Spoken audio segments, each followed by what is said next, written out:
Assalamualaikum warahmatullahi wabarakatuh. Baiklah, kami dari kelompok 4 dengan materi menyusun alat ukur sikap akan mempresentasikan materi kami. Nah, sebelumnya perkenalkan saya Nirwana, kemudian ada dua rekan saya. Yang pertama Muhammad Zulkifli Estogila dan yang kedua Indrawati Abbas.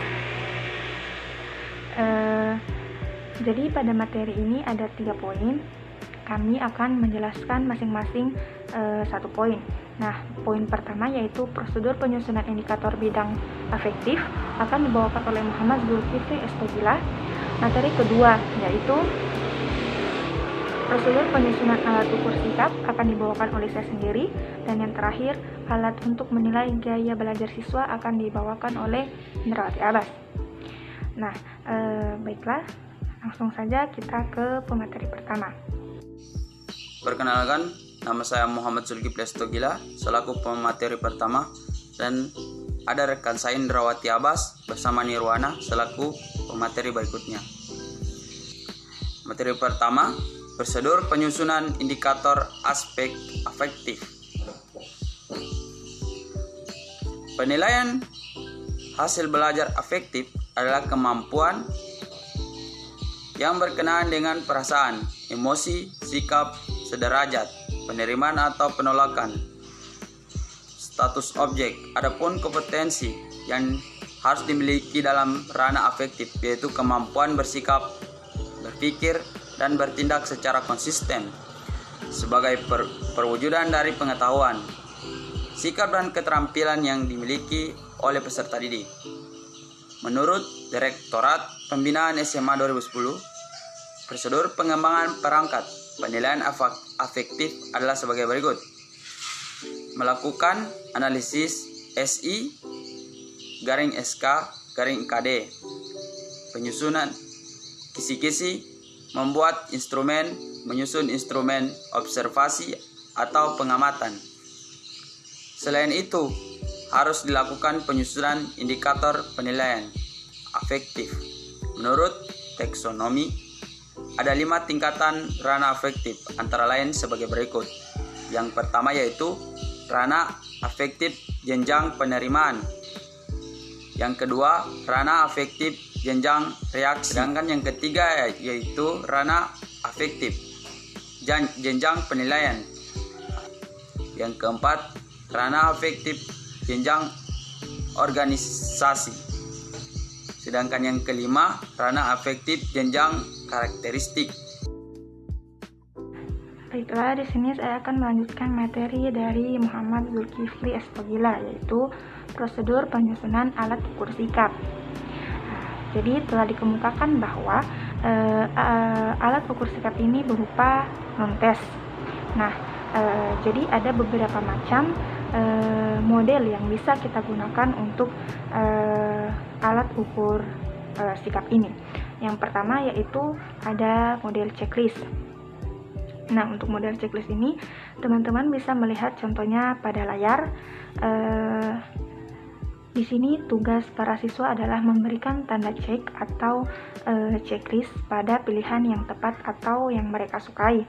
Nah, guru mempunyai tugas yaitu memberikan skor pada setiap variabel yang ada pada tabel. Nah, model kedua yaitu model skala sikap.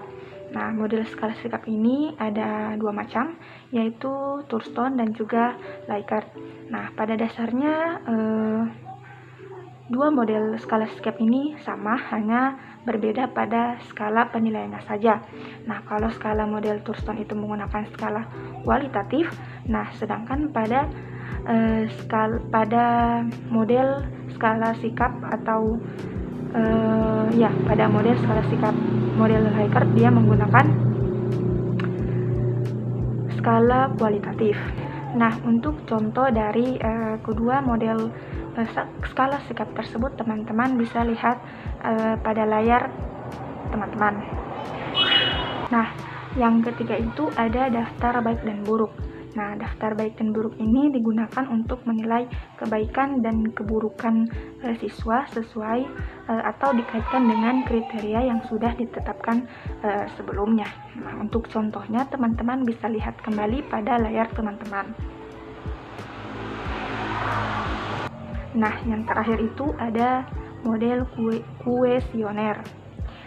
Nah, pada model ini dia berupa pertanyaan, baik itu secara tertutup atau seperti pilihan ganda, atau dia secara terbuka atau seperti esai.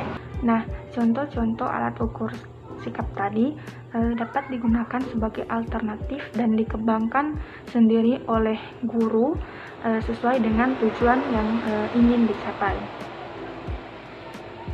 Baiklah, materi selanjutnya akan disampaikan oleh Indrawati Abbas. Saya Indrawati Abbas, kelas B Pendidikan Geografi angkatan 19.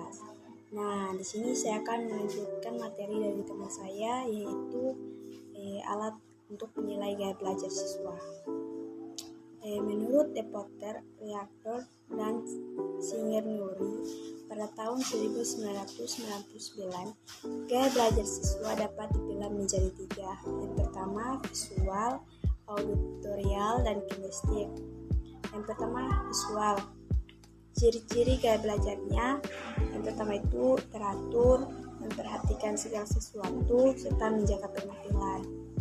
Kedua, mengingat dengan gambar, lebih suka membaca daripada dibacakan. Membutuhkan gambaran dan tujuan menyeluruh serta menangkap detail. Yang kedua yaitu auditorial. Ciri-ciri gaya belajarnya itu perhatiannya mudah terpecah. Kedua, berbicara dengan pola berirama. Ketiga, belajar dengan cara mendengarkan serta menggerakkan bibir atau bersuara pada saat membaca. Yang keempat, itu berdialog secara internal dan eksternal. Yang ketiga, itu alat kinestetik. Ciri-ciri gaya belajarnya yaitu menyentuh orang dengan berdiri berdekatan, banyak bergerak. Yang kedua, itu belajar dengan melakukan atau menunjukkan tulisan saat membaca serta menanggapi secara fisik. Dan selanjutnya itu mengingat sambil berjalan atau melihat. Baiklah, itulah tadi hasil presentasi kami. Semoga teman-teman bisa paham dan mohon maaf apabila masih banyak kekurangan. Terima kasih. Wassalamualaikum warahmatullahi wabarakatuh.